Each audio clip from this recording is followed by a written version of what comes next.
Paz do Senhor, meus amados, vamos orar? Pai querido, a mais uma vez nós agradecemos a Ti pelo dia que o Senhor nos dá hoje, pela oportunidade que o Senhor nos dá de estarmos estudando a Tua palavra, a Tua vontade, o comportamento do crente.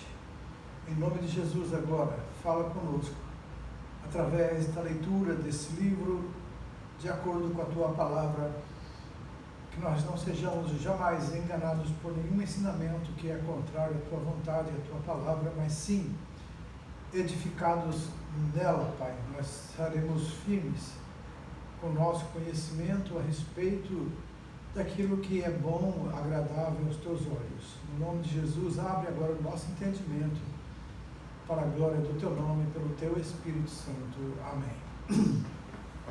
Então vamos falar sobre o transplante de órgãos, e ele fala uma expressão de amor, e ele aqui comenta sobre o fato de que ele, em 2009, o pastor que escreveu esse livro, o pastor Cláudio de Andrade, ele teve que fazer um transplante de fígado ali no Rio de Janeiro, Brasil, né? E ele conta como foi os dias e como ele é grato a Deus e a pessoa também que doou esse órgão para que ele pudesse continuar vivendo, né? Então nós vamos ver hoje que há dúvidas, né? Inclusive o irmão Roberto fez uma pergunta a respeito até onde isso é direito, é bíblico, é certo, né? Se existe a possibilidade de que alguém ultrapasse os limites do que é certo, né, para transplantar. E infelizmente, amados, existe.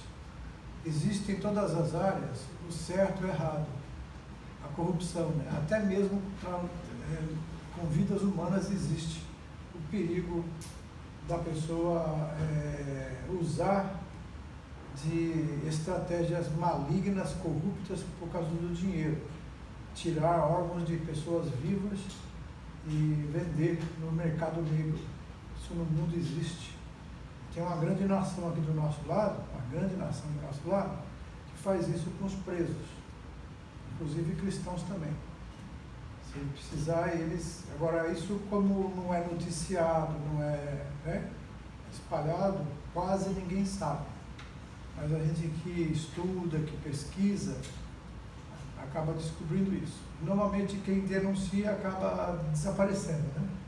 Principalmente jornalista, investigativo, esse pessoal, quando começa a abrir a boca, daqui a pouco desaparece. Ninguém sabe mais onde a pessoa está. É uma coisa muito maligna no mundo inteiro. Mas nós que servimos ao Senhor e andamos na verdade, sabemos, quando a Bíblia diz que esse mundo é mau, que o homem é perverso, por causa do pecado, se corrompeu, a gente não imagina até onde ele pode chegar na sua maldade, né? Coisas que você acha impossível e inadmissível, né? Ontem um irmão estava falando comigo, pastor, eu fiquei sabendo que aqui do lado tem um país aí que eles comem feto. Infelizmente é verdade. Então, porque o que para nós é absurdo, para eles é normal. Então vamos lá, vamos já partir para o transplante de órgãos e tecidos, no texto 1. Então, o transplante de órgãos e tecidos é um dos procedimentos mais complexos da medicina. E foi o que o pastor aqui, ele percebeu ao chegar no hospital, no Rio de Janeiro, e ali, num transplante, existe também o uso de psicólogos, né, enfermeiros. Os psicólogos é para conversar com o paciente, para preparar ele, para deixar ele tranquilo, ajudá-lo a ter uma boa atitude para ir para a cirurgia. A missionária Niédia, ela falou que, ela trabalhou nessa área, ela disse que se um médico perceber que o paciente e está com medo de morrer na cirurgia, eles preferem não fazer a cirurgia, porque com certeza é capaz que ele não volte da cirurgia, porque ele já está com aquela coisa de eu vou morrer. Mas se o paciente está animado, está motivado, aí eles fazem a cirurgia sem problema nenhum, né? Então isso é verdade, porque psicologicamente nosso corpo, por isso que existem as doenças psicossomáticas, é aquelas doenças que você tem, vai no médico, mas não acha nada, tá? Está aqui, ó. A pessoa que é hipocondríaca, tem mania de doença, tudo para ela é mal, e tudo que você tem, ela também já teve ou vai ter. Ela diz, não, eu também tenho isso, também sinto isso. Isso é uma pessoa hipocondríaca, ela tem a mania de doença. Isso faz mal para ela, faz mal para a pessoa, porque tudo vai prejudicar. Então, o medo dessa pessoa. O jeito para essas pessoas é usar a fé. Confiar no Senhor e se entregar. Falar assim, Deus sabe o que eu posso, o que eu não posso, o que eu tenho, o que eu não tenho. E confiar no Senhor. Porque se a gente fosse deixar levar para o pensamento negativo, é fácil a doença te pegar. Porque mesmo que você não pegue pelo vírus, pega pelo medo. Bom, interessante que Deus, Ele elimina o medo da gente, né? O que lança fora o medo da nossa vida? Que a Bíblia diz. O amor. O amor lança fora o medo. Então, se a gente crê no amor de Deus, a gente perde o medo. O medo, ele faz mal.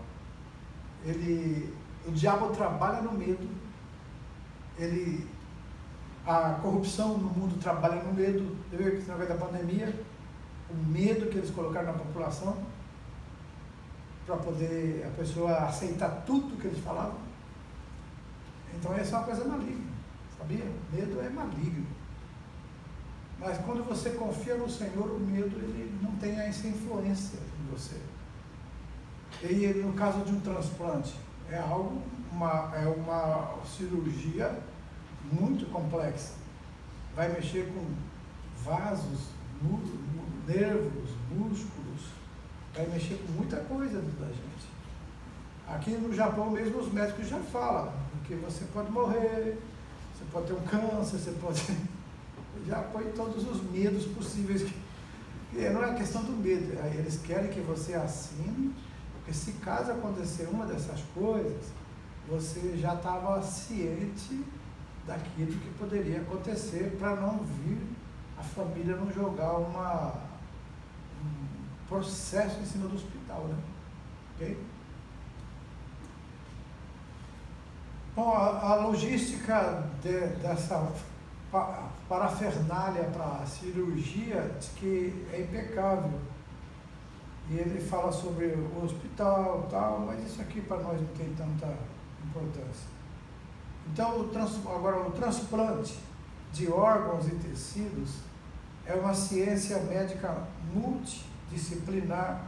Ela consiste na remoção de um órgão enfermo em sua substituição por outro que, na maioria das vezes, procede de um cadáver.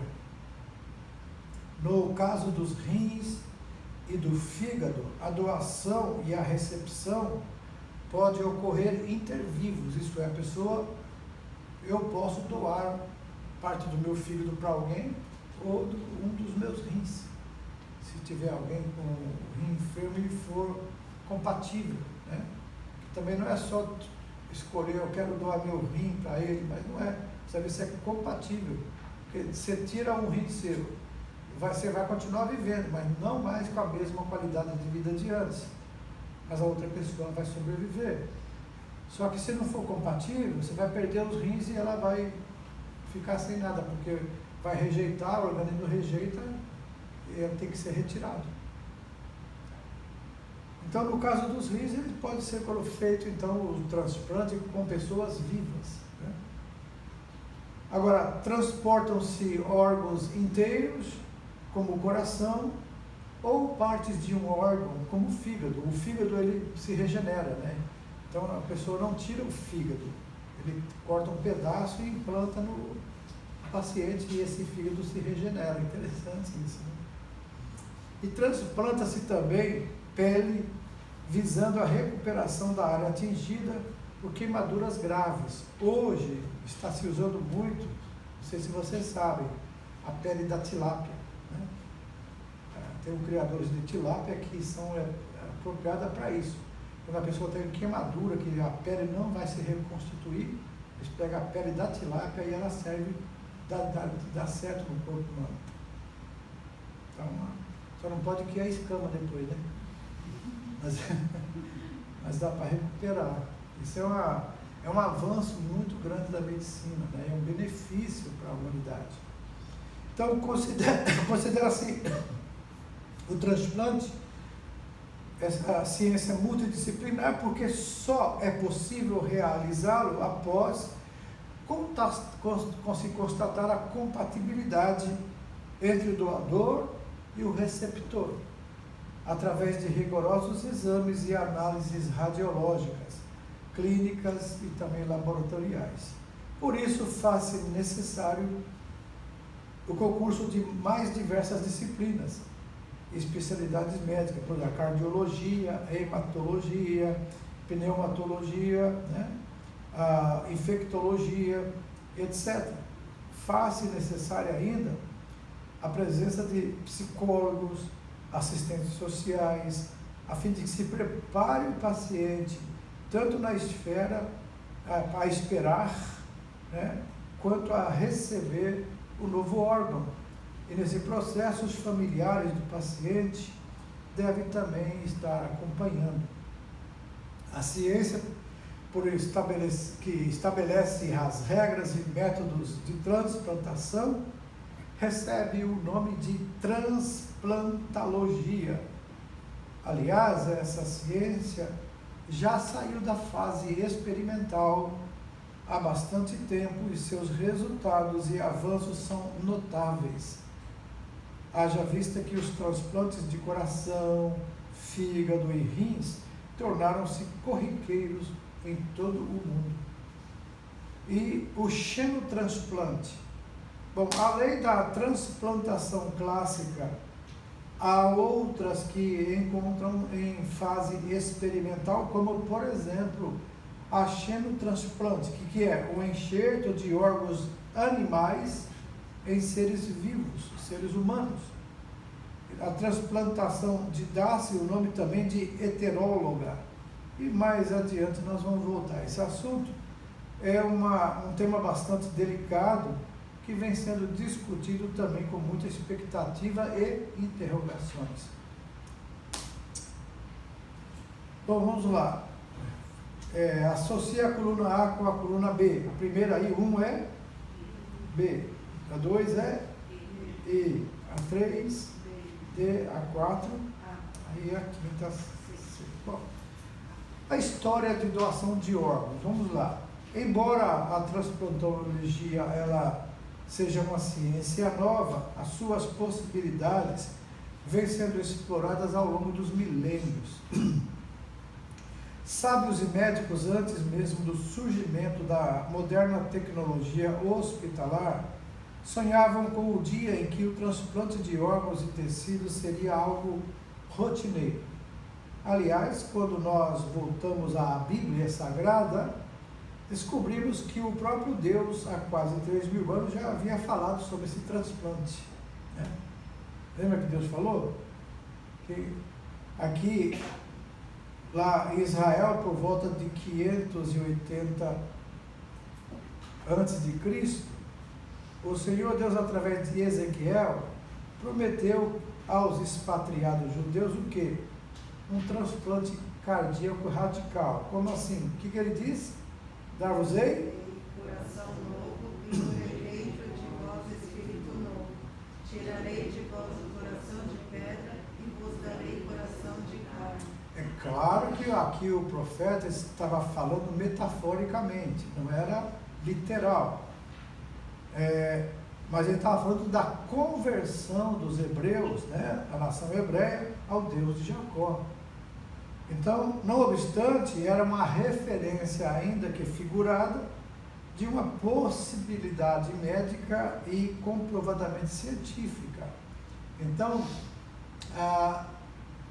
o homem, lendo essa passagem, ele fala que se a pessoa se desse para substituir um coração doente por um coração bom, e foi esse que foi na medicina sendo pensado através dos séculos, até que chegou-se a essa atitude. Inclusive, nós vamos ver que foi um brasileiro que seria, no caso, o Brasil seria o pioneiro no mundo, se ele tivesse tido o apoio na época que ele quis fazer, né? Na época, talvez viesse a julgar que clinicamente isso jamais poderia ocorrer, afinal, é uma operação tão grande que até hoje, depois de milhares de cirurgias bem-sucedidas, causa-nos admiração e espanto. Deus, porém, indicava ao homem que isso era possível não apenas em termos teológicos, mas também no âmbito da biofisiologia, que devemos depreender. Embora a Bíblia não seja um livro científico, não contradiz a verdadeira ciência, pois a ciência, sempre dependeu da sabedoria divina. Aqui ele fala sobre algumas coisas na China, mas isso aqui é mais uma história é mais um mito, né? A forma como ele descreveu aqui sobre esses médicos que fizeram a cirurgia, que trocaram de pessoas vivas, né? Trocaram o coração de um soldado quando ele estava dormindo, ele acordar. Isso aí é uma história que não dá para a gente... Eu falei, eu não vou gastar tempo com os alunos contando essa história aqui não. Tá? Mas ele fala aqui, ó, embora tais fatos estejam envolvidos em lendas, né? Porque lenda, você está dormindo, eu vou lá, abro o seu peito, troco o seu coração, você acorda, você está com o coração louco. Então, aí nesse caso eu preferi não levar muito em frente. Mas ele fala assim, que já havia sido cogitado antigamente sobre essas possibilidades. Isso é, a ciência está sempre sendo desafiada a explorar coisas que no momento é impossível, isso é certo. Na Arábia, ele fala sobre Cosme e Damião, né, que viveram por volta do século IV da nossa era. A gente conhece Cosme e Damião na parte lá do espiritismo, né, quando aquele negócio de que tem que dar de doce, essas coisas, né, que é uma... Mas existiam essas duas pessoas, o nome dele não era esse, né, o nome deles, mas ele foi educado numa família nobre e cristã, e os irmãos gêmeos resolveram dedicar-se ao serviço divino, e para isso eles começaram a estudar com afinco. Enquanto um fazia a medicina, o outro entregava-se a pesquisas farmacológicas. Já formados, Acta e Pácio, que é o nome deles, os seus verdadeiros nomes, saíram a praticar o bem e inicialmente exerceram o seu ministério na Síria e em seguida dirigiram-se à Ásia Menor, e como não fizessem questão de qualquer honorário, passaram a ser conhecidos como anarguiros, ou inimigos do dinheiro. Segundo consta, ambos, ao visitarem a Síria, foram ali martirizados. Na cura de enfermidades, eles não utilizavam apenas a medicina, mas ele também orava pelo paciente, né? Invocava o nome do Senhor conforme eles mesmos testemunhavam. Nós curamos as doenças em nome de Jesus Cristo e pelo seu poder. Tinham eles o dom de curar? Não sabemos, porque na sua vida perde-se lendas e também narrativas fantásticas, né? Há muitos exageros, muitas vezes, nas histórias reais, que as pessoas dramatizam para dar uma ênfase maior, chocar mais, né? Dizem seus adeptos que certa vez eles realizavam um transplante e, a fim de livrar um dos seus auxiliares da morte certa, Amputaram-lhe a perna cancerosa e, em seu lugar, transplantaram a perna de um etíope que acabara de morrer. Se atrás de toda a lenda há um fundo de verdade, podemos dizer que os doutores Cosme e Damião haviam conquistado formidáveis avanços nos tratamentos de doença, e é evidente que cirurgias desse porte jamais poderiam ter sido realizadas sem a devida estrutura, né? Hoje mesmo não passam de meras possibilidades. Primeiro, por causa da higiene, da esterilização, né? Antigamente, muitas das mortes nas cirurgias era pelo fato de que não havia uma boa esterilização das mãos, né? Usar luvas, o material que vai usar na cirurgia tem que ser muito bem cuidado. Elas faziam conforme dava, aí a pessoa acabava não morrendo da doença, mas morria da infecção por causa da cirurgia. Muitos casos como esse aconteceram. Na França também,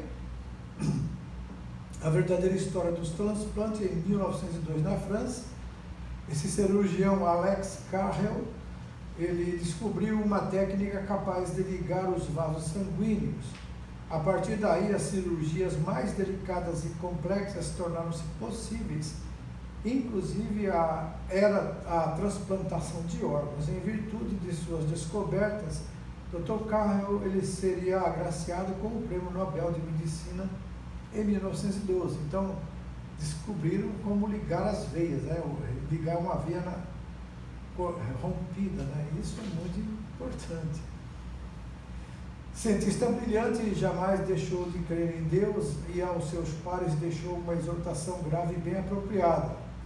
A obrigação de vocês é dar o máximo nos estudos profanos, física, química, filosofia, matemática, etc., mas, ao mesmo tempo, adquirir e manter uma ciência religiosa proporcional à ciência humana, sem o que uma coisa matará a outra. Sua filosofia, filologia e física arruinarão a fé. Haja visto, amados, que o maior problema hoje nas faculdades, universidades, é a matéria filosofia, as ciências humanas, né? Que leva o homem a descrever em Deus, a ter ideologias e tudo mais. Quando ela é regada por um ateu ou por um ideólogo marxista, ele leva a descrer em Deus e corromper a raça humana como eles têm feito através dos séculos, né? Na Inglaterra, durante a Segunda Guerra Mundial, a transplantologia ela alcançou um dos seus maiores avanços à base da compatibilidade genética. Os bombardeiros de Londres causavam queimaduras graves na população, requerendo constantes enxertos cutâneos. E nessa emergência, o biólogo Peter Bryan Medawar, ele veio a constatar que se o órgão a ser transplantado não for compatível com o receptor, a rejeição colocará tudo a perder. Portanto, além da técnica cirúrgica, era urgente encontrar os meios necessários para se estabelecer a perfeita harmonia entre o doador e o receptor. Nos Estados Unidos, o médico americano Joseph Murray, ele teve a honra de realizar o primeiro transplante bem-sucedido na história da medicina. Referendado pelos avanços dos seus colegas europeus, ele transplantou no dia 23 de dezembro de 1954, transportou um rim de Ronald Herrick em seu irmão gêmeo, Richard. O desafio foi grande e pontuado de fortes emoções, conforme o próprio médico declara. Houve um silêncio coletivo na sala de operações, à medida que fomos retirando gentilmente os grampos dos vasos que tinham acabado de ser ligados ao rim transplantado. À medida que o fluxo de sangue foi sendo restaurado, o novo rim começou a engrossar e a ficar rosa. Depois do transplante, Richard chegou a viver mais 8 anos, e naquela época era um triunfo singular. Né? Então aí depois, em 1990, ele foi galardoado com o Nobel de Fisiologia por suas conquistas no aprimoramento das técnicas de transplantação. Morreu em 2012, em novembro de 2012, aos 93 anos de idade. Cristão praticante, dizia-se abençoado em sua profissão. E na ânsia de ajudar o próximo, afirmou que gostaria de ter 10 vidas. Somente assim poderia pesquisar novas possibilidades de curas.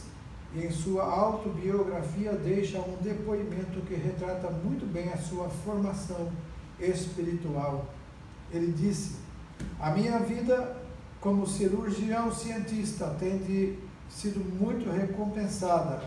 Os pacientes testemunhamos a natureza humana no medo mais cru, no desespero, na coragem, na compreensão, na esperança, na resignação, no heroísmo. Se estivermos alertas, poderemos detectar novos problemas e resolver novos caminhos a investigar.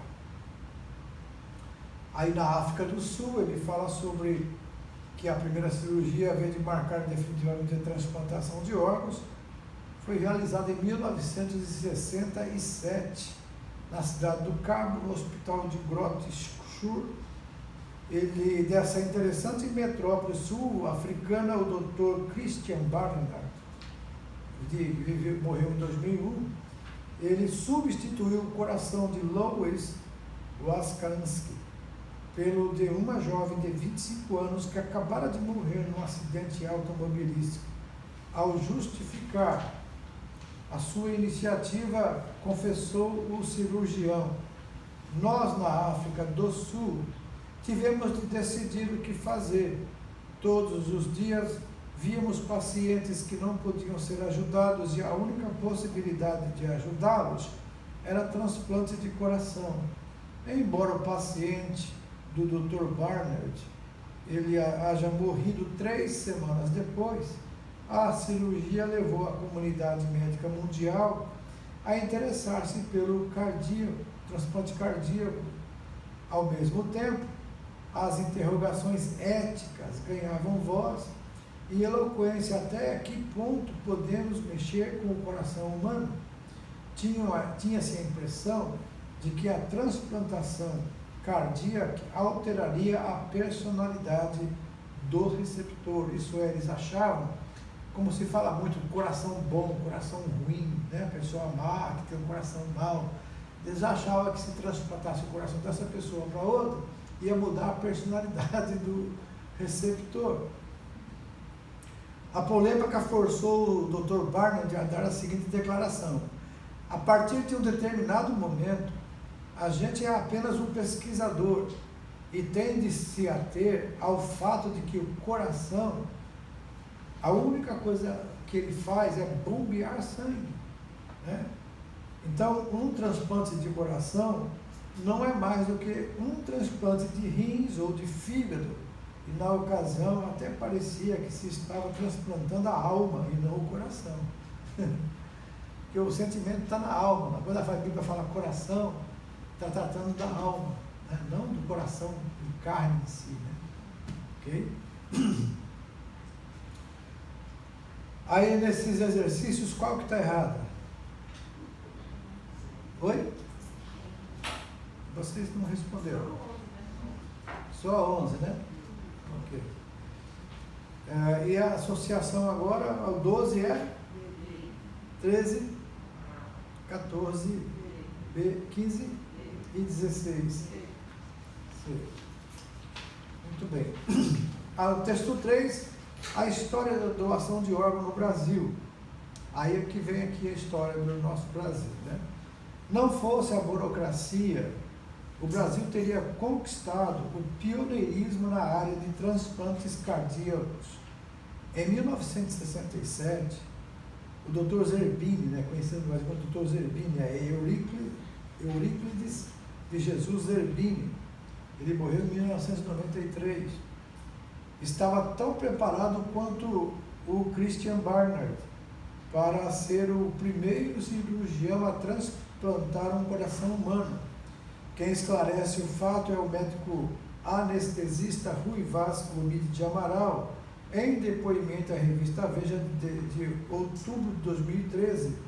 A equipe do Dr. Zerbini tinha tudo para ter sido a primeira no mundo a realizar um transplante cardíaco em 1967.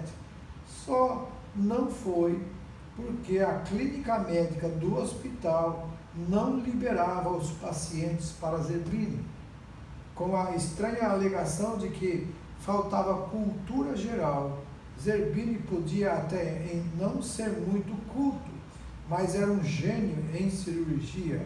Foi o melhor cirurgião do país e até hoje não surgiu outro igual. Ele não perdia um movimento cirúrgico, dissecava com perfeição. Era um perfeccionista, um obcecado. Ele não sabia falar outra coisa. Então, o primeiro transplante cardíaco no Brasil, quando venceu as dificuldades, Zerbini viria a realizar o primeiro transplante cardíaco no Brasil no dia 25 de maio de 1968. Foi o quinto médico no mundo a realizar a operação. E nesse dia, já avançava pela noite, ele transplantou o coração de Luiz Ferreira Barros, morto por atropelamento no peito de João Ferreira da Cunha. O seu paciente, conhecido como João Boiadeiro, não viveria muito, mas o suficiente para mostrar a viabilidade da transplantologia. Quer dizer, todo o começo de uma experiência, ela tem os seus prós e os seus contras. E somente com o fazer outras e outras e outras que vem aperfeiçoamento. Assim como a sua profissão, o seu trabalho, né? Você começa a primeira vez no trabalho, muita coisa você acaba tendo dificuldade, mas com o passar do tempo você vai criando uma certa intimidade com aquele trabalho e você já faz ele de uma forma mais perfeita, mais rápida, mais eficiente. É assim também na área médica, né? O Centro Cirúrgico do Hospital das Clínicas de São Paulo foi o cenário desse primeiro transplante cardíaco na América Latina. E foi um médico brasileiro que fez. Só não foi o pioneiro do mundo porque o hospital não permitiu ele fazer antes, né? Então, ainda na década de 60, né, nos anos 60, o Dr. Zerbini realizaria mais 2 transplantes de coração. Em 1985, já aos 73 anos, ele voltou aos transplantes e nessa fase já disputava dos medicamentos anti-rejeição. E assim, o primeiro transplante de coração com seu paciente com mal de Chagas foi feito por ele no dia 3 de junho desse ano. E em sua carreira de quase 60 anos de médico, né, o Dr. Zerbini realizou 40.000 cirurgias cardíacas. Brincadeira, hein? Ele sentia-se muito bem no centro cirúrgico, segundo atesta o seu amigo e companheiro de equipe Rui Vaz Gomide de Amaral. Zerbini dizia detestar o sábado e domingo, porque não podia operar. Até o dia em que o filho dele morreu. E Zerbini passou a operar de segunda a segunda, vivendo praticamente no hospital. E aquela morte acabou com ele. Eduardo, o filho do meio, morreu em um acidente de carro no dia em que passou no exame para a residência de cirurgia no Hospital das Clínicas. Era o único dos 3 filhos de Zerbini que havia feito medicina. Uma das suas maiores realizações foi a criação do INCOR, Instituto do Coração, ligado ao Hospital das Clínicas da Universidade de São Paulo. A instituição é conhecida em todo o mundo por sua excelência e realizações pioneiras. Hoje, graças a Deus, né, A transplantologia brasileira é uma das mais desenvolvidas do mundo. Não precisamos mais viajar aos Estados Unidos ou à Europa a fim de submeter-nos a um transplante de rins, fígado ou coração. Aqui mesmo, contamos com os recursos humanos, técnicos e materiais de comprovada excelência, mas o caminho percorrido não foi curto nem fácil. Desde o primeiro transplante realizado em nosso país, o de córneas, em 1954, até hoje, muitas lágrimas foram derramadas. Todavia, muitas vidas também foram salvas. E, no caso aqui do pastor que escreveu esse livro, o pastor Cláudio Honor de Andrade, no caso dele, o transplante dele também salvou a sua vida. Nesse questionário aí, qual que está errado aí, no caso? A 20. No texto 4, a doação de órgãos e tecidos no âmbito legal. Então, aqui ele fala que assistiu um filme enquanto escrevia o livro, bastante preocupado com os rumos da transplantologia, e pôde vir a tomar a obra dirigida por Baltasar Kormákur. Traz um título perturbador: Tráfico de órgãos. Então, o cineasta, que lembra que eu falei no começo, isso existe no mundo. O cineasta, ele usa de um realismo agressivo para retratar o que vem acontecendo no submundo da nação mais poderosa da Terra. O enredo é assustador. O drama começa quando Paul, o protagonista da história, viaja ao México a fim de comprar um pulmão para sua filha. A situação da menina era grave, não havia órgãos disponíveis nos Estados Unidos. Já no México, Paul contrata uma quadrilha especializada no tráfico de órgãos humanos e descobre, para salvar a filha, um menino desvalido, e sem nome, teria que ser assassinado, e após algumas hesitações e depois de uma discussão acalorada com a esposa, decide não se utilizar daquele serviço, o que lhe era oferecido pelo crime organizado, e por mais que amasse a filha, jamais haveria de permitir que um garotinho inocente e desprotegido fosse sacrificado para salvá-la. Passado alguns dias, a menina entra em coma e morre. Nem sempre um pai age com grandeza e moral ética da de Paul. A maioria nem busca saber a origem dos órgãos transplantados, limita-se a pagar pelo serviço e esquecer a história. Para evitar coisas assim que aconteçam no Brasil, o nosso país elaborou uma lei disciplinando o transplante de órgãos e tecidos, tendo como princípio o respeito pelos doadores e a seleção criteriosa e justa dos receptores. A referida legislação vem tornando o nosso país um exemplo nessa área de transplantologia. Uma lei eficaz e profundamente humana.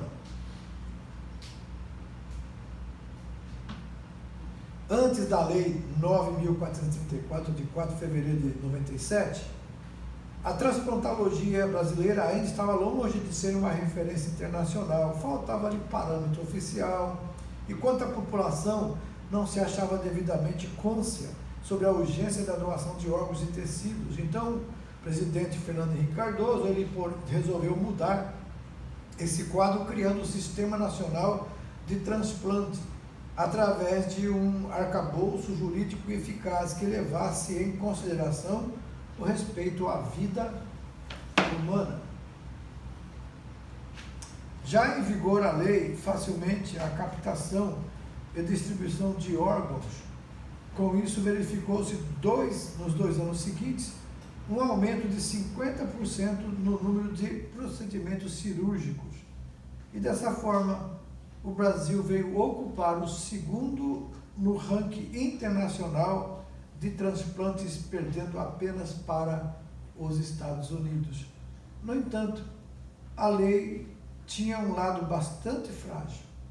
Ao presumir que todos os brasileiros fossem doadores, começou a perder o apoio popular.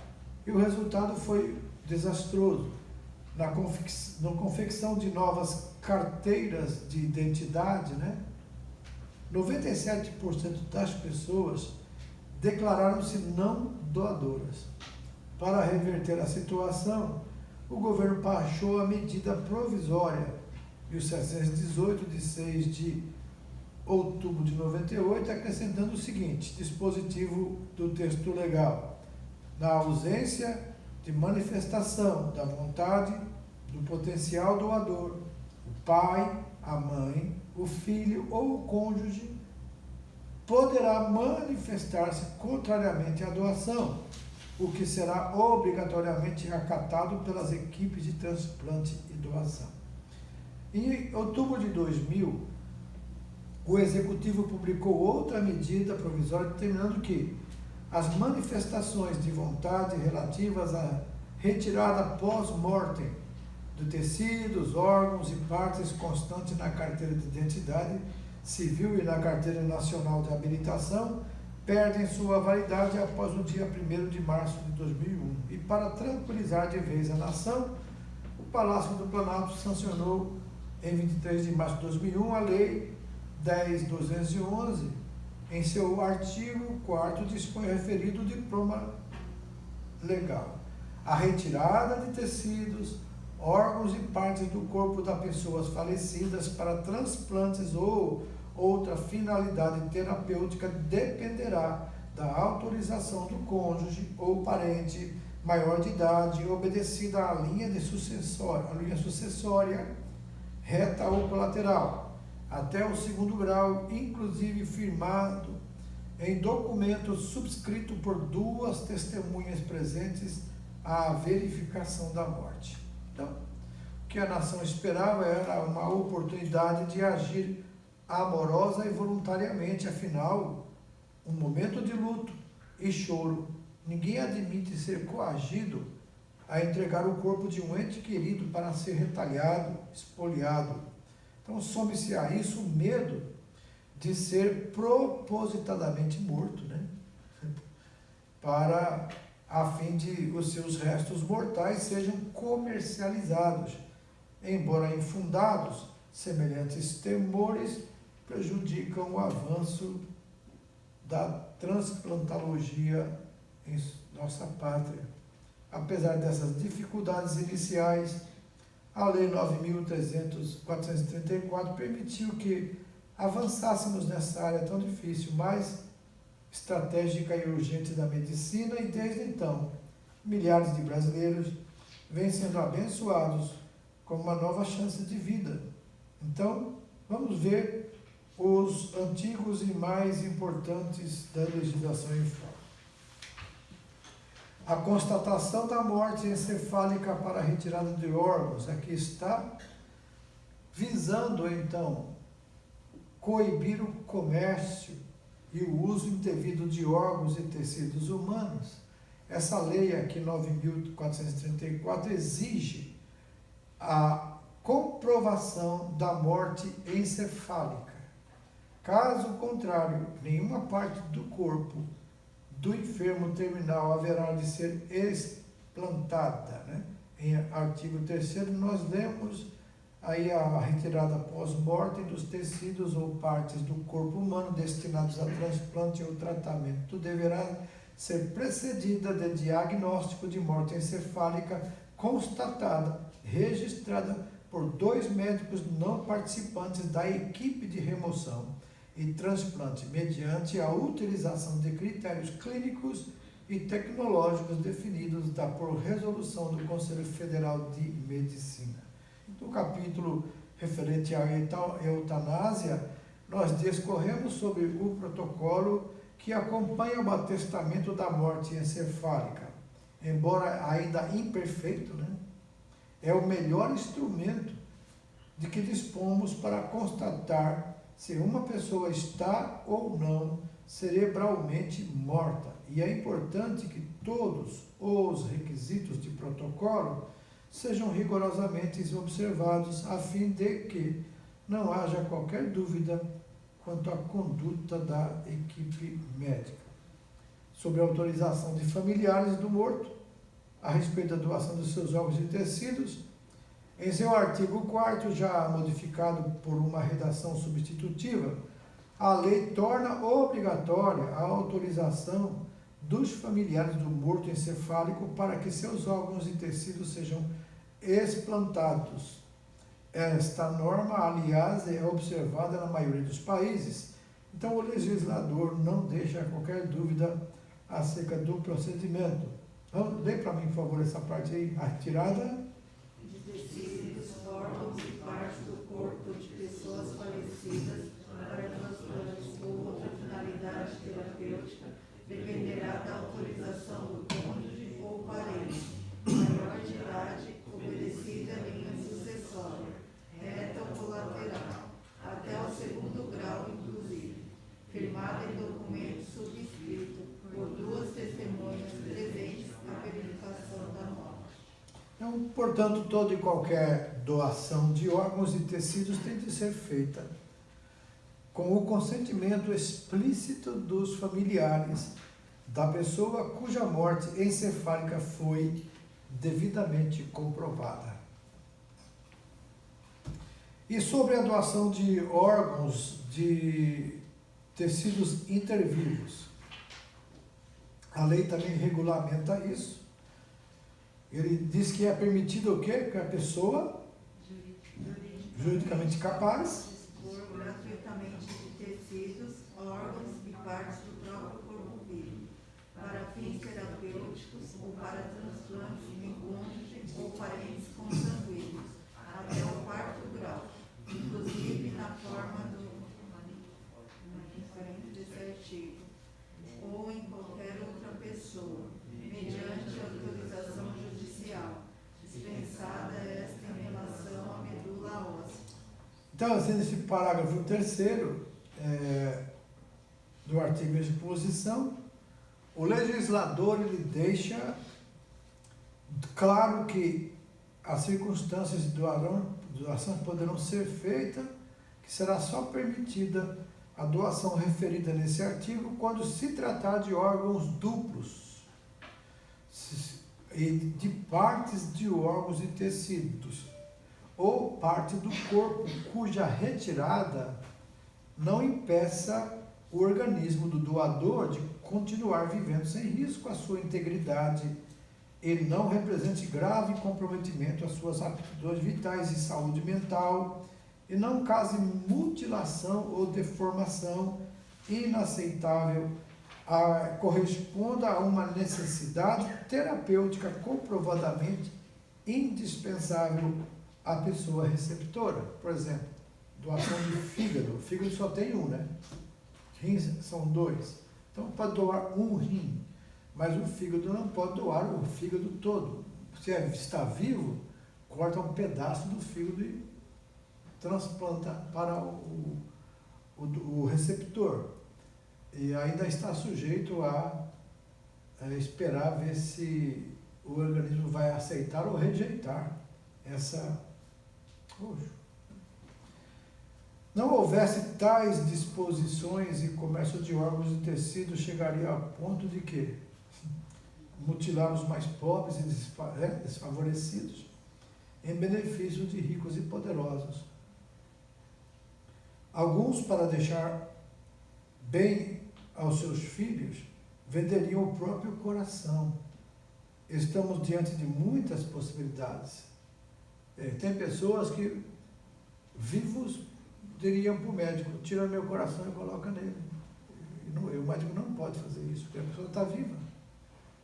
Entendeu? Mas o pai, ou uma pessoa que ama muito aquele outro, ele poderia fazer isso. Então, mas isso aí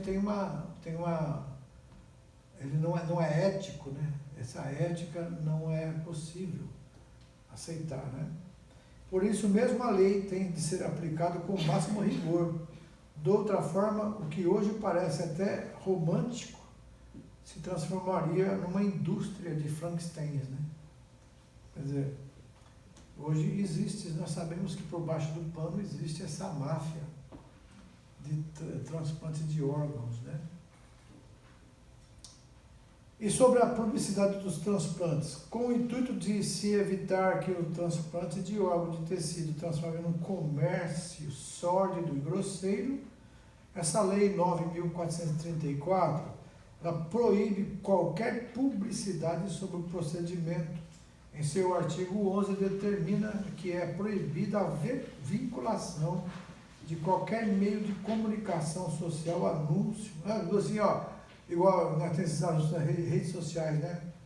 Vendo o meu carro, vendo isso, vendo móvel, dou isso. Aí alguém poderia assim, ó, preciso de um coração, quem sabe onde vende? É mais ou menos isso que eles querem evitar.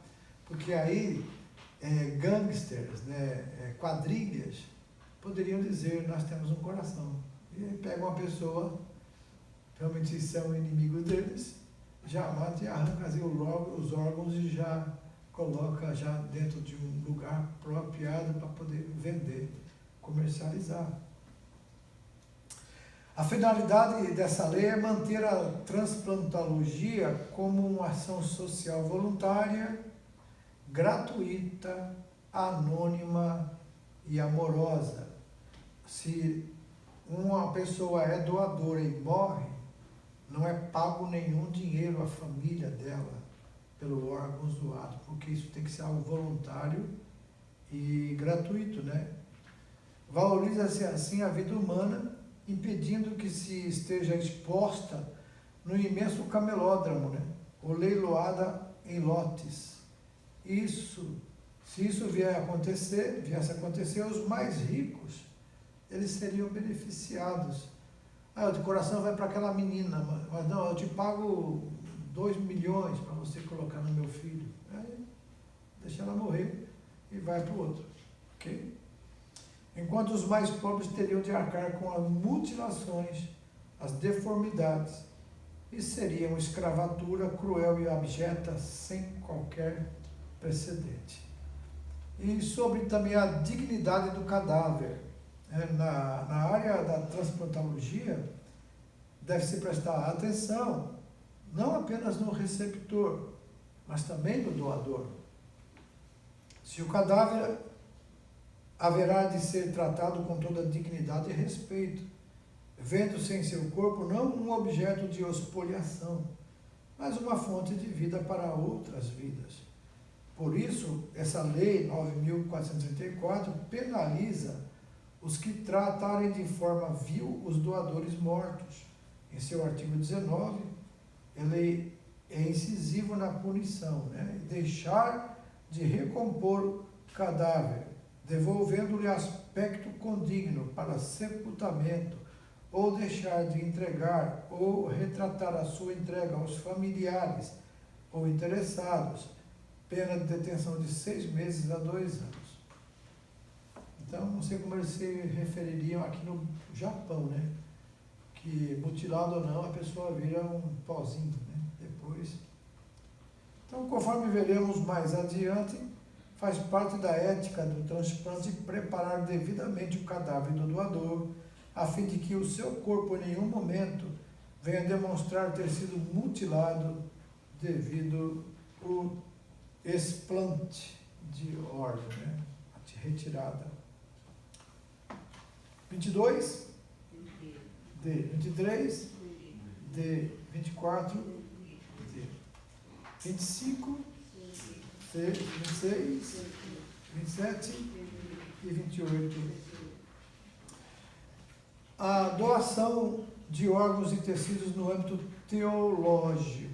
O que a Bíblia diz sobre a doação de órgãos e tecidos? Especificamente, nada.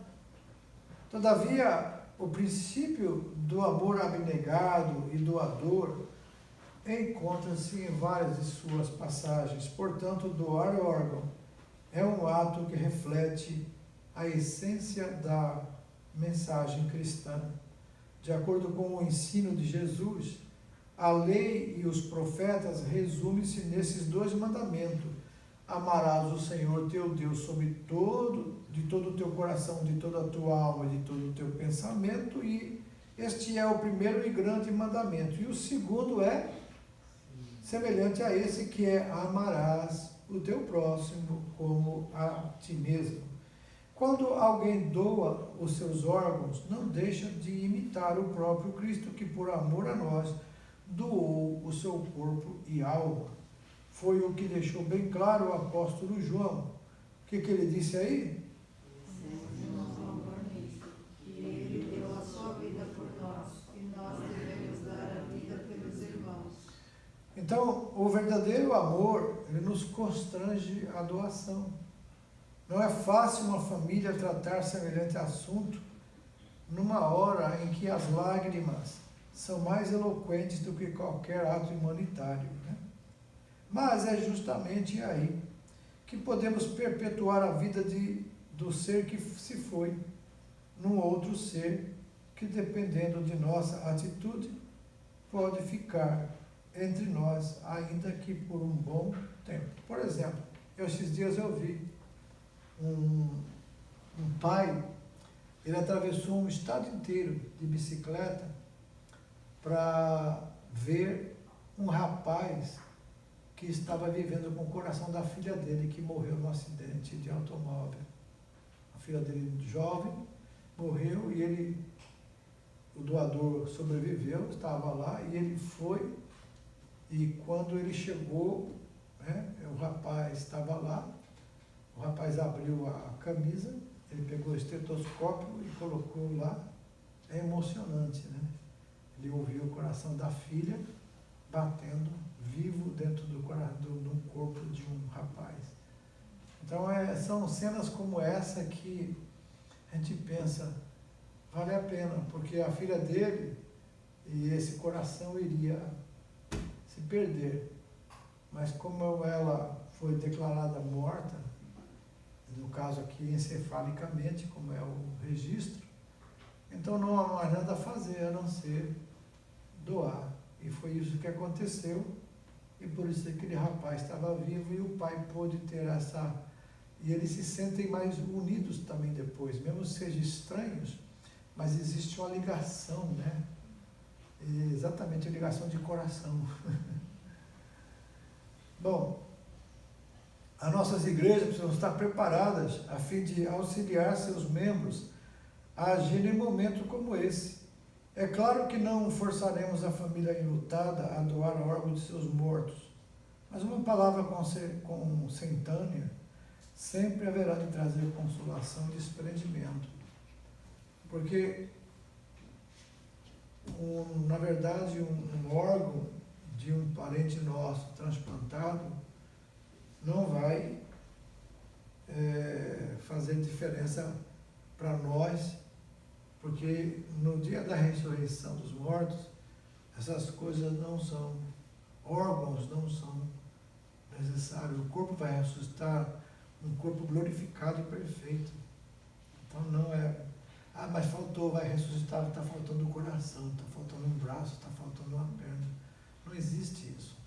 E as pessoas que são lançadas no mar, mortas, que cada bicho pega um pedaço e leva embora, né?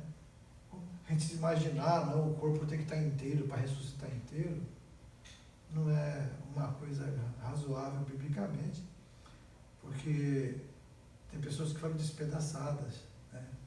Cortadas ao meio, suas cabeças foram... Igual o coração de Dom Pedro está no Brasil, né? O coração dele que morreu está aí no Brasil, está lá em Brasília, foi levado a Brasília. E o corpo dele está em outro lugar. Então, essa coisa da gente achar que os órgãos têm que estar todos ali, eles vão todos voltar para o pó. Esse corpo físico, na verdade, não vai ser ele que vai ressuscitar como está na morte. Ele vai ressuscitar de uma forma perfeita. para Deus então colocar nele a eternidade. Não haverá mais morte, nem dor e nem corrupção. Agora, existem mistérios acerca disso, né? Mistérios acerca de famílias, por exemplo. Por que José pediu que os ossos dele fossem tirados do Egito, quando ele saísse do Egito para ir para Canaã, que eles levassem os ossos dele para sepultar na terra? É uma questão mais de ligação de família. Abraão mesmo, todos os patriarcas, né? Abraão, Isaac, Jacó, foram todos sepultados no mesmo lugar, ali em Macpela, né? Onde Abraão sepultou Sara. Ele comprou aquele lugar para sepultar ela, e depois todos ficaram ali. Né? Mas isso é mais questão, coisa nossa aqui. Depois da eternidade, isso tudo vai sem valor algum. A xenotransplante. O que é xenotransplante? É um enxerto de órgãos, de tecidos animais em seres humanos. Ainda que cientificamente pareça aceitável, teologicamente não o é. Pelo menos é o que depreendo da Bíblia Sagrada, em primeiro lugar, porque não devemos misturar a carne humana com carne animal. Paulo diz, né, uma é a carne do peixe, uma é a carne do animal, da ave, outra é a carne do homem, né? Na lei de Moisés, semelhante relacionamento é terminantemente proibido. Embora essa passagem refira-se aqui ao intercurso carnal entre pessoas e animais, o princípio deveria nortear também o procedimento médico. Ao vetar tal contato, o autor sagrado explica o porquê da proibição divina. É confusão. Em sua primeira epístola aos Coríntios, o apóstolo Paulo deixa bem claro que a distinção entre carne humana e do animal. O que ele diz aí? A carne é a mesma, porém uma é a carne dos homens, outra dos animais, outra das aves e outra dos peixes. Então, já que é assim, se Deus não permite a fusão de carnes diferentes, por que iríamos nós levá-los à confusão cirúrgica? Vários xenotransplantes já foram experimentados, mas os seus resultados não foram nada animadores. Então, se a transplantação entre indivíduos da mesma espécie já acarreta desafios e perigos, por que experimentar algo que vai contra a natureza estabelecida pelo Criador? Consideremos, por exemplo, a diferença fisiológica entre os seres humanos e os animais. Será que os órgãos destes não carregam bactérias nocivas ao homem? E a pressão sanguínea? Então, nós precisamos ver no caso aí que nós comentamos sobre a tilápia, né? É a pele do peixe sendo colocada no ser humano. Se isso aí é algo moralmente ou eticamente, biblicamente correto. Entendeu? Eles já estão fazendo, mas se é biblicamente correto, a gente não sabe. Ok? Então, por isso, nós recomendamos que deixem de lado tais experimentos e, ao mesmo tempo, avancemos na transplantação clássica, a fim de que mais vidas sejam salvas. E o transplante de órgãos artificiais?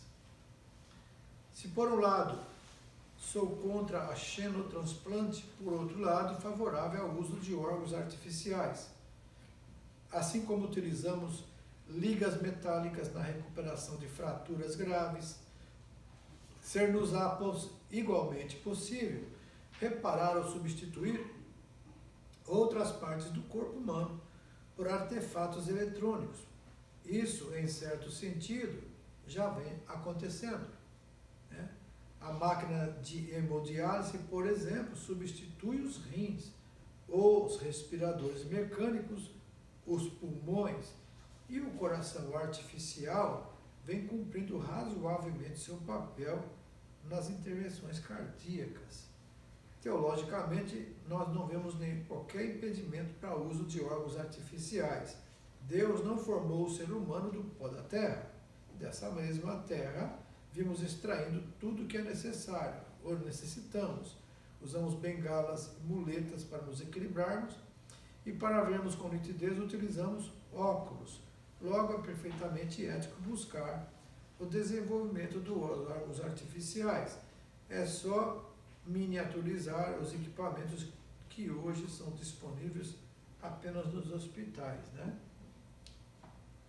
Então, o uso de tais implementos ainda não saiu do campo da ficção científica, mas enquanto isso, aperfeiçoemos a transplantologia como hoje conhecemos, permitindo que mais pessoas venham a ter uma segunda chance de vida. E no caso da doação de sangue, não há qualquer impedimento bíblico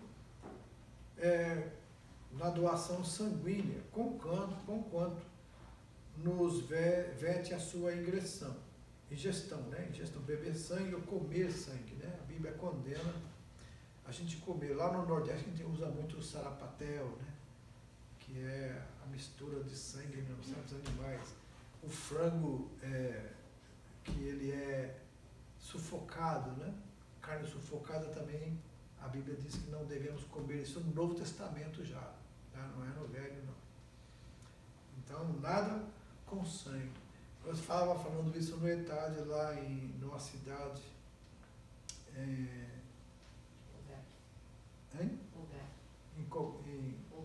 Ogaki.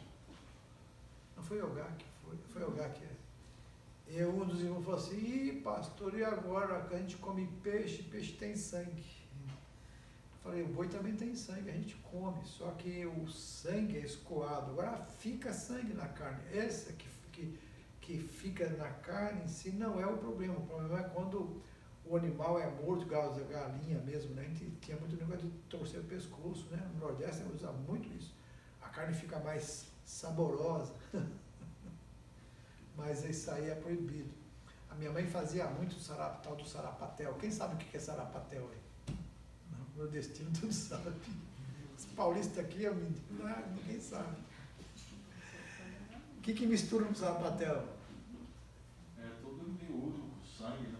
Tudo miúdo do boi, né? E o sangue também. Ou do cabrito, né? Do porco também. Do porco. Então, o nordestino é doido para isso. Minha mãe fazia muito. Depois que a gente realmente conheceu a igreja em si. Meu pai era de ser, pastor, ele gostava muito de sarapatel. E ele se converteu, e a minha mãe, não, antes de se converter, a minha mãe falou para ele que era proibido naquela Bíblia, ele passou a fazer sem sangue.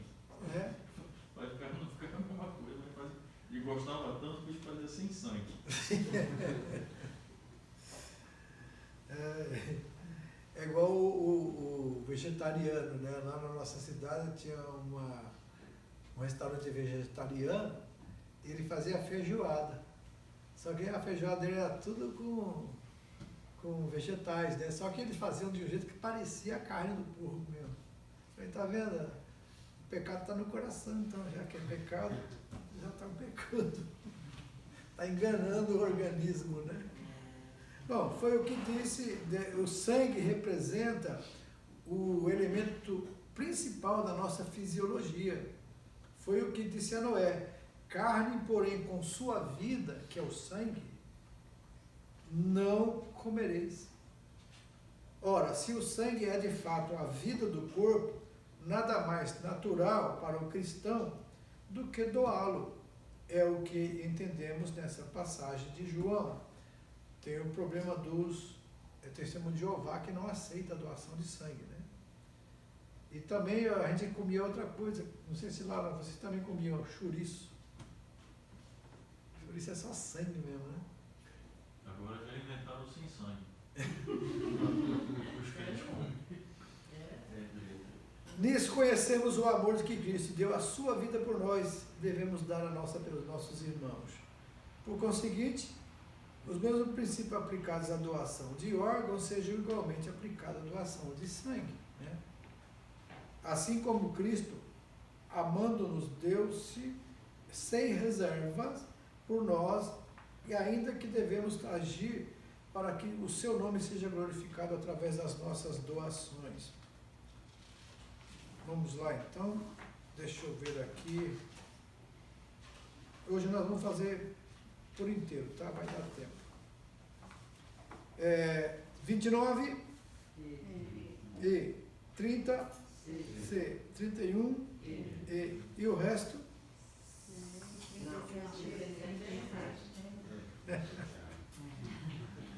Qual que está errado aí? Isso, muito bem. A ética na doação de órgãos. Em 2010 foi lançado o filme, né? Repomen, o resgate de órgãos.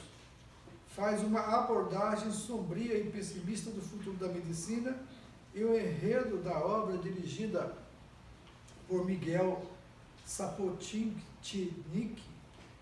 se gira em torno de The Union, uma empresa que tem como negócio a fabricação e locação de órgãos artificiais.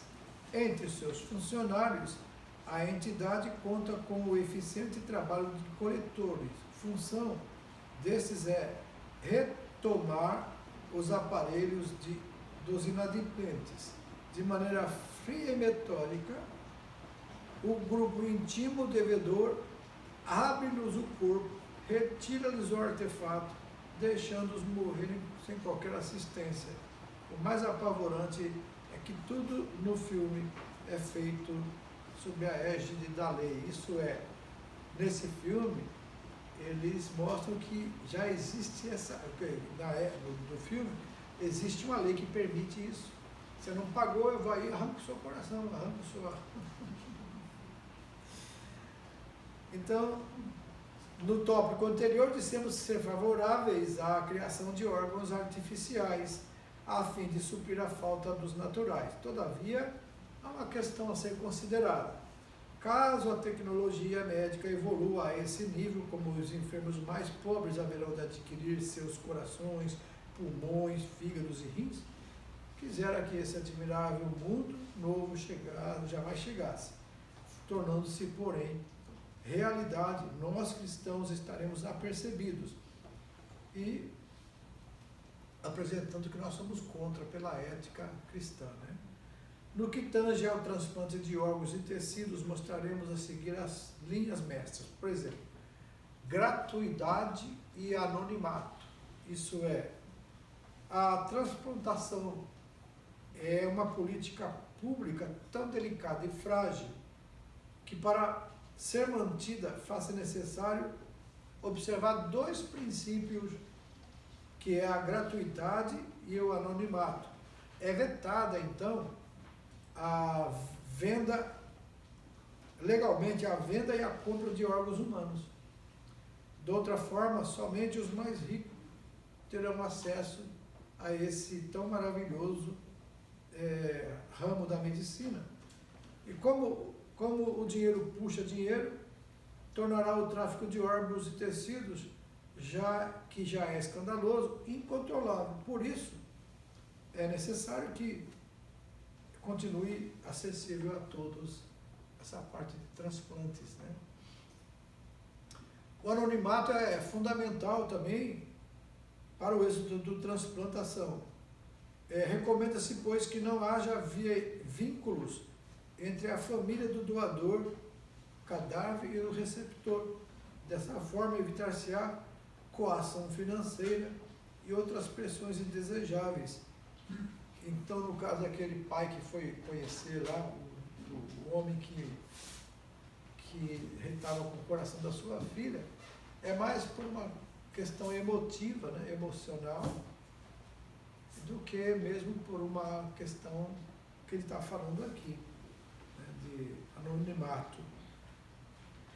Impedir-se-á, outro sim, que o receptor colhe informações acerca do histórico médico do doador, vindo assim a constranger a família deste.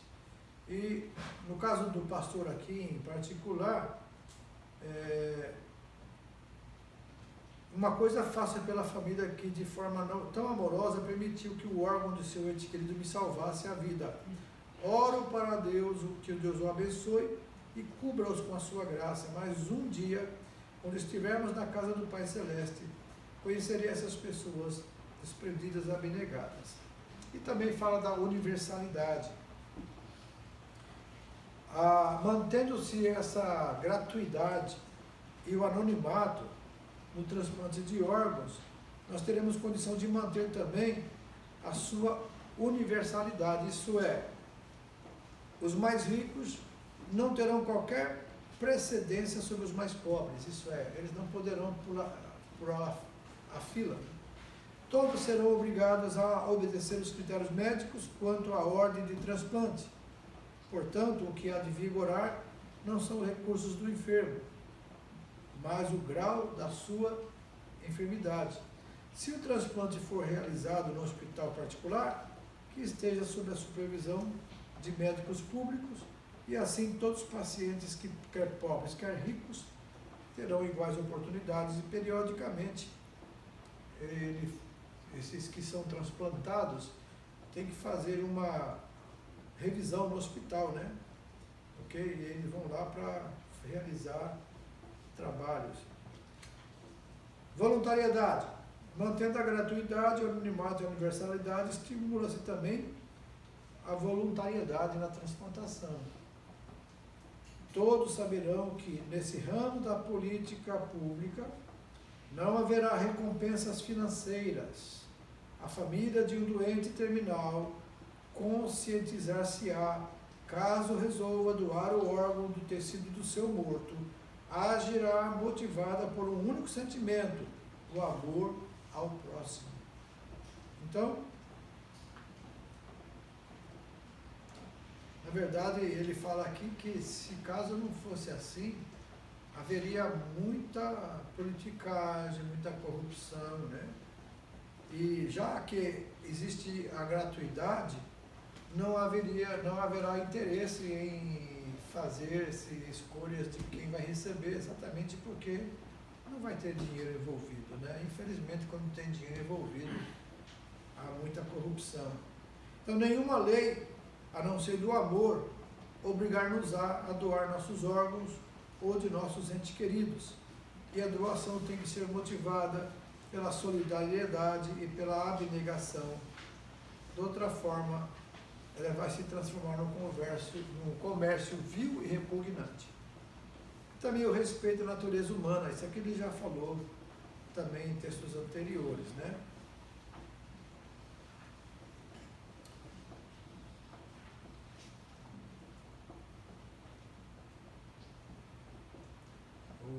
Uma coisa, por exemplo, se alguém for transportar um cérebro, né? Já pensou? Ali é uma coisa talvez impossível, por enquanto ainda é, né? Porque eles estão... já pensou ligar as artérias? São milhões, né, de ligações que o cérebro tem. E mesmo que fosse viável, a personalidade do receptor seria radicalmente alterada. E é justamente por isso que não se deve pensar em tal possibilidade. Por exemplo, tudo que a gente é, a forma como a gente se prepara, como você se forma, o seu caráter, tudo está no cérebro ali, já nos neurônios, né, misturados ali dentro. Então, se fosse possível fazer a mudança, você mudaria completamente o seu jeito de ser. E não é o caso que não acontece com o coração, que o coração é apenas uma bomba de bombear sangue, né? Mas já no caso do cérebro existe aqui já uma formação.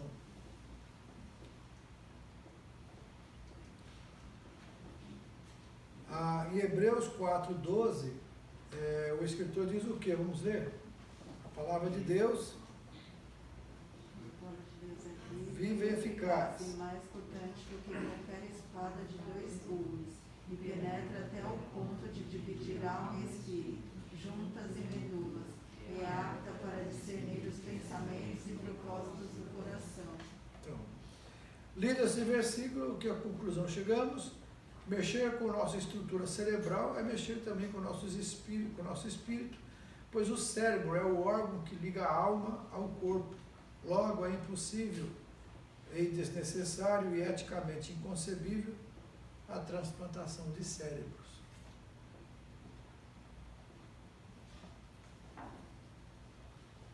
É um assunto assim meio complicado, né, da gente dizer se é ou se não é, vai depender da medicina por um tempo, né?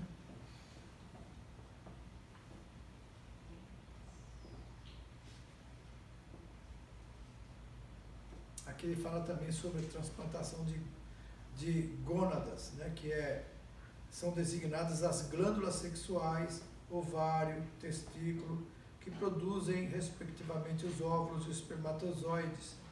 O que dissemos sobre o cérebro também vale para as gônadas. Suponhamos que tal cirurgia fosse possível, o que aconteceria com a descendência do receptor? Tais coisas não são tão absurdas que sequer merece ser cogitada. Eu também até creio que ele não deveria já nem ter escrito isso. Os limites da doação entre vivos. Se a transplantação for inter vivos, não poderá o doador comprometer o seu bem-estar nem o seu estado clínico. Não deve ele, portanto, doar ambos os rins, ou mais de 70% do fígado. Por esse motivo, a gratuidade deve estar presente em todo o processo de transplantação. A lei proíbe que o doador se mutile para beneficiar o receptor. O desejável é que ambos, terminada a cirurgia, venham a sentir-se bem. Aí fala da dignidade do doador também, né? Que no caso aqui, no processo de explanação dos órgãos, é imprescindível que esse princípio fique bem claro. O corpo do morto não pertence ao mundo, mas à sua família. Por isso, caso ele se resolva doar seus órgãos e tecidos, devem os médicos, logo após a extração, preparar um cadáver de tal forma que não venha a evidenciar esse explante, isso é, não venha ficar ali aberto para todo mundo ver que foi arrancado aquelas coisas, né? Então, o processo deve ser rápido, não pode, sob hipótese alguma, retardar a entrega do corpo aos familiares, para que esses possam agilizar o sepultamento do seu morto. Em todo o processo de transplantação, uma coisa tem que ficar bem esclarecida. Tanto o receptor quanto o doador precisam ser tratados com toda a dignidade. E o primeiro não seja coisificado e que o segundo não seja objetificado, né? Como se fosse apenas um objeto. Ambos expressam a imagem e semelhança de Deus. E a conclusão, apesar dos seus tropeços doutrinais, os irmãos da Galácia eram movidos por um amor que ia além da mera doação. Exortando-os a voltar à ortodoxia e ao correto exercício da fé, o apóstolo não deixa de louvar-lhes o desprendimento. O que ele disseram no Gálatas 4,15? Porque lhes dou testemunho de que, se possível, arrancaríeis dos olhos e mostraríeis. Então, esse é o amor cristão. Constrange-nos a nos doarmos sem reservas. E para ilustrar a fraternidade daqueles crentes, o apóstolo poderia ter feito alusão a um rim, ou a um dos lobos do fígado, ou ainda o coração. Todavia, fez questão de realçar o mais precioso dos órgãos humanos, os olhos. Aliás, o salmista assim também os considera. Ao rogar ao Senhor que o proteja, implora o poeta hebreu. O que ele disse?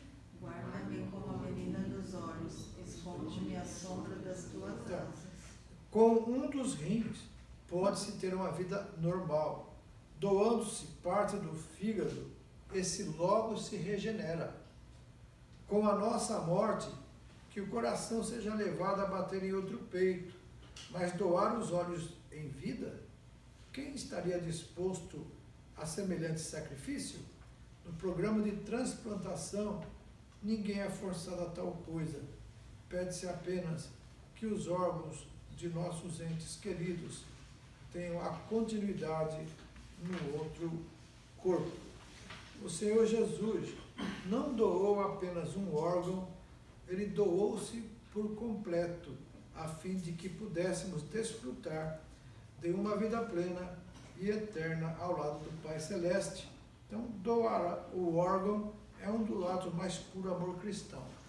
Essa também é uma questão que eu acho muito individual, né? É uma questão de cada um tem que ter a sua própria concepção disso e não se deixar levar por qualquer argumento. Porque, na verdade, hoje em dia está ficando cada vez mais difícil você confiar até mesmo na medicina. Existe muita falta de humanidade e de respeito à vida humana, porque, infelizmente, como diz um médico que ele está sendo odiado por outros médicos, os médicos hoje se formam para vender remédio. Ele falou isso e foi duramente. E é lógico que existe, como em todo lugar, amados, os bons, honestos e os ruins. Existem os honestos e os corruptos em todo lugar. Então a gente não pode generalizar, ok? Assim como também existe crente e crente, pastor e pastor, né? Existe também em todas as áreas, né?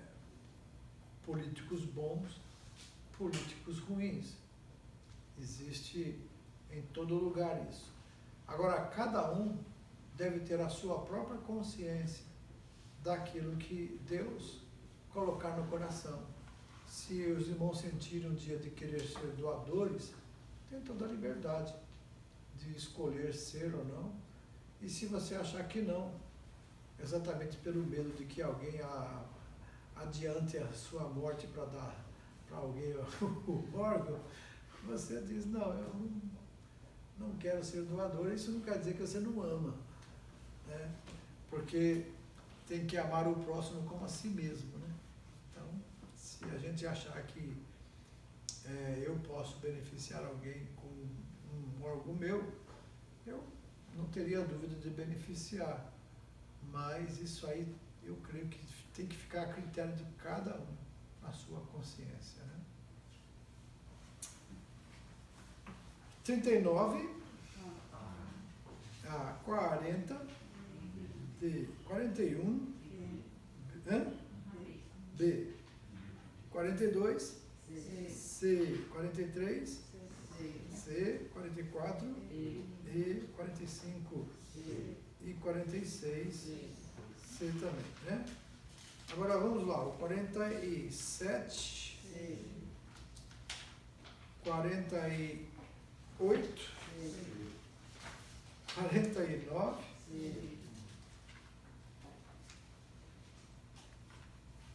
50 e 51 52 53 4 5 6 57 58 59 60 61 62 e 63 64. Vocês estão bons em transplante. Vamos orar ao Senhor, amados. Agradecer a Deus. Não sei se vai ter lanche ali depois. Se quem terminar a prova pode depois tomar um lanchinho. Tá bom? Obrigado, Senhor Deus, mais uma vez. Agradecemos pela oportunidade de estarmos estudando esse período, nessa parte, que o Senhor nos oriente a cada dia, nos dê consciência daquilo que é bom para nós e também para a nossa vida cristã. Agora, abençoa os teus servos que vão fazer esse teste, dá-lhes graça, sabedoria, iluminando em nome de Jesus. Amém.